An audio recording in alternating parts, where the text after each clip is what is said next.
1975, what an exceptional year that was. A really great year to be a teenager growing up in Australia.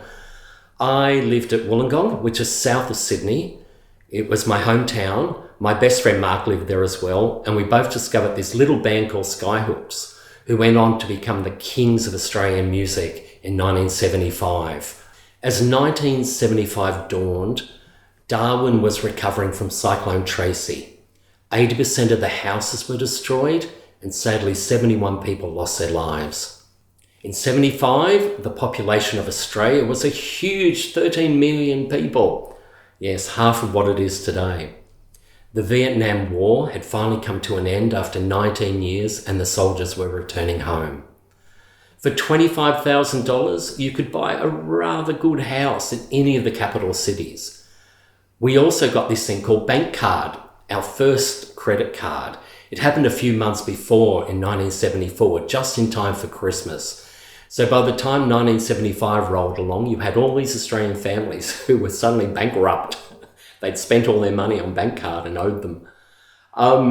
What else? Streaking. Now there's something. Australians love taking off our clothes at the drop of a hat. No, I won't do it. Streaking, you'd go to the footy, you'd go to the cricket, and someone would streak. You'd go out shopping, someone would streak. And speaking of nudity, good old Adelaide, the first place in Australia to have a legal nude beach. Now, we did keep our clothes on as well.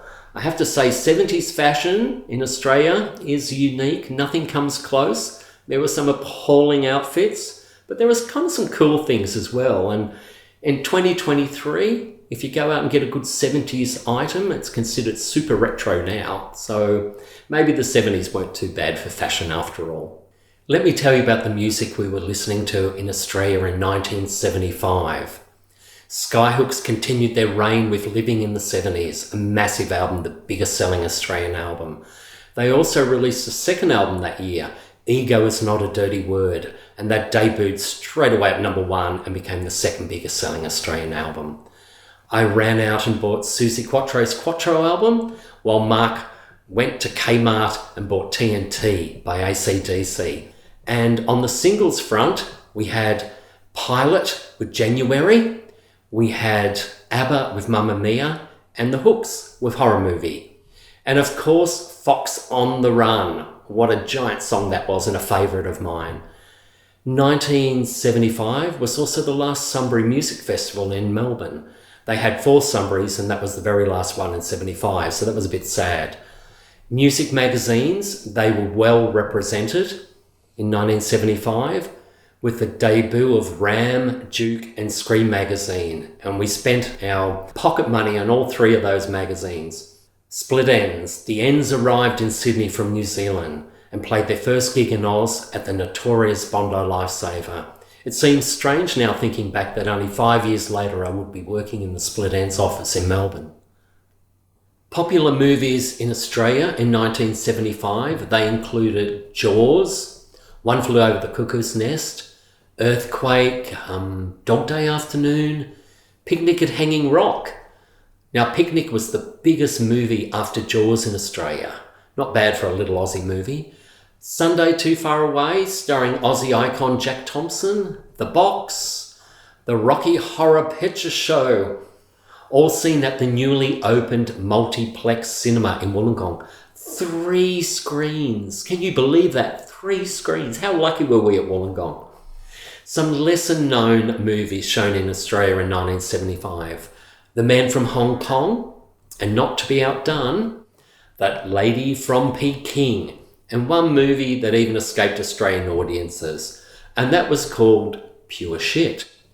Now, Pure Shit had a secret special cameo from the original Skyhooks lead singer, Steve Hill. So there's a bit of secret movie history for you. The most popular TV show in Australia in 1975 was The $6 Million Man. Possibly the most unpopular show was The Unisexes. Now, it ran for 2 weeks. It had 15 episodes. Now, here's the plot. A group of young people living together in a commune arrangement in an old house, and they made unisex jeans. How exciting is that? No wonder no one watched it. Meanwhile, over at Paddington, in a block of flats, there was number 96. Now, number 96 had been going several years and was massive in Australia. It had the first gay lawyer, it had the first homosexual kiss, it had full frontal nudity, it had bisexual people, it had whinging poems, it had racists, it had endless amount of rapists. It was the most watched show for a long time.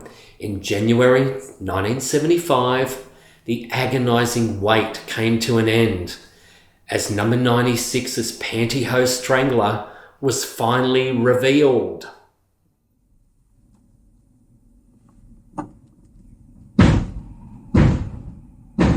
Michael?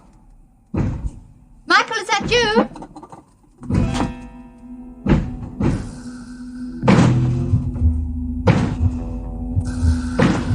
Michael?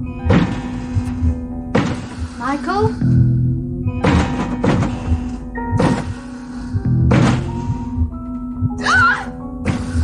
Oh my God! It's you! No, it wasn't me. The pantyhose strangler was a woman. Shock gasp. Her name was Tracy and she was batshit crazy. No, please, Tracy! I'll do anything for you! Please! Please, Tracy! Please!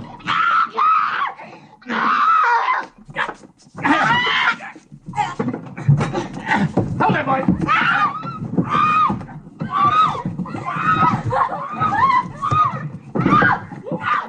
Even though the Pantyhose Strangler episodes were filmed in colour, they were aired in black and white.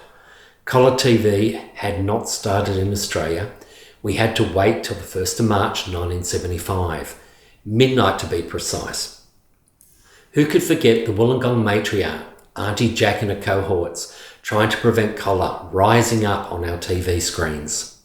Just always remember, the proud colours of Wollongong, black and grey, will fly at full mast and there will still be hope. Because if Wollongong breaks out in colour, it could mean the end of the world.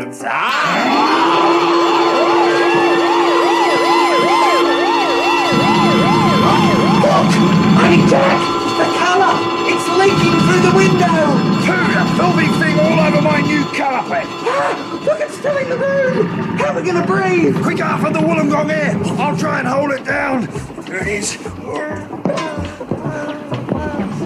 Hey, look at me, I'm in colour! Come on in, it's lovely! I can't hold it on very long, Rox. Here it goes, Arthur! Oh, what a beautiful room. It's really quite nice being in colour, isn't it? I don't feel any different. Farewell, black and white. We saw you leave tonight.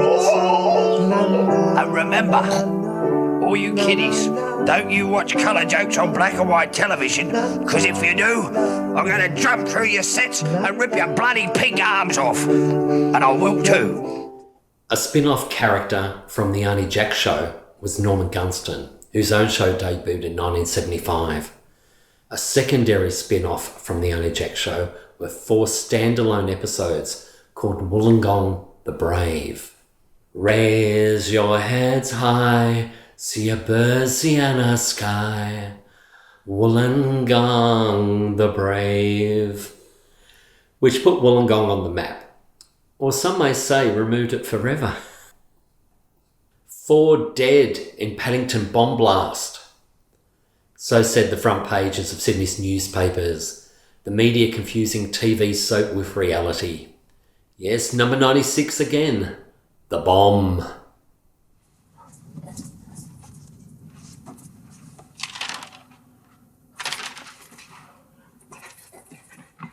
Get out! Everybody out! There's a bomb in the building! Get out! Everybody out!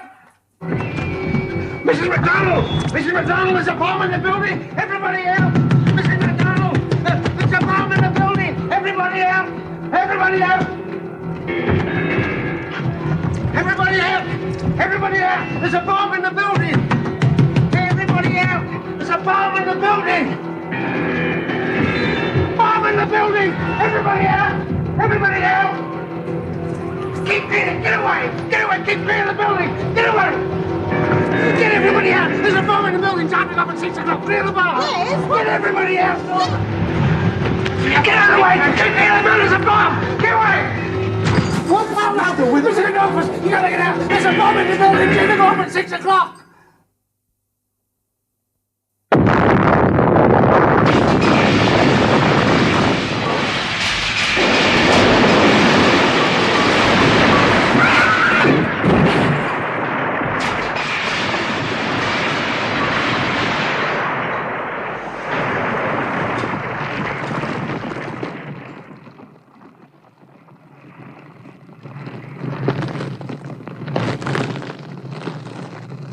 The 11th of the 11th, 1975, an appalling moment in Australian politics where an Australian Prime Minister elected by the people was removed from office by the Governor-General. Well, may we say, God save the Queen.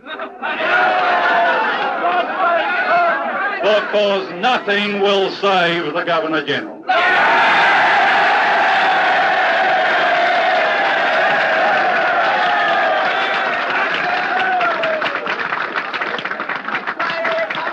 The proclamation which you have just heard read by the Governor-General's official secretary was countersigned Malcolm Fraser.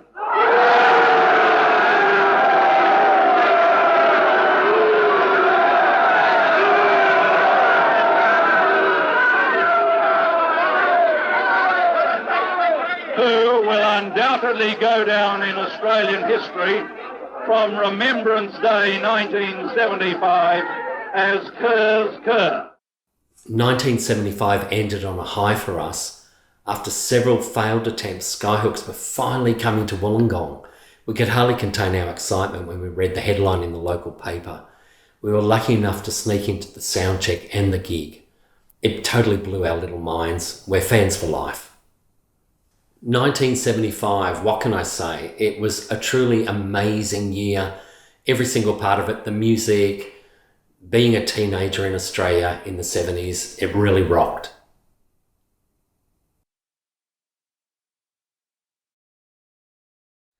To turn into a pantyhose strangler.